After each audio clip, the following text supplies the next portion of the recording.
আজি মই গৈছিলোঁ ৯৫ সংখ্যক বাৰ্ষিক অধিৱেশন ২০২৬ যি অনুষ্ঠিত হৈ আছে জামুগুৰিহাটত শংকৰ সংঘৰ অধিৱেশন।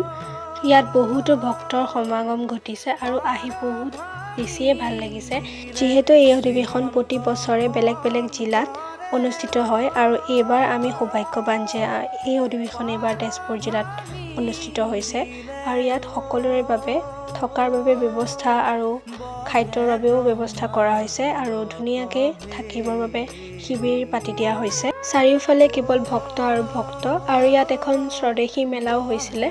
গোটেই ঠাইখনৰে বৰ্ণনা মই মুখেৰে হয়তো দিব নোৱাৰিম। আমিও মেলাৰ পৰা কিবা কিবি বস্তু কিনিলোঁ আৰু তাতে যিহেতু গ্ৰন্থমেলা হৈ আছিলে, ময়ো গ্ৰন্থমেলাৰ পৰা মোৰ এখন কিনিবলগীয়া কিতাপ আছিলে, সেইখন হৈছে পিতৃৰ দৃষ্টিত জুবিন। তো সেই কিতাপখন ময়ো বিচাৰি আছিলোঁ, সেইখনো মই কিনি ল'লোঁ আৰু বেলেগ বেলেগ কিতাপ কিনিছোঁ বাৰু, দেউতায়ো কিনিছে আৰু ময়ো কিনিছোঁ। আজিলৈ ইমানেই, বাই।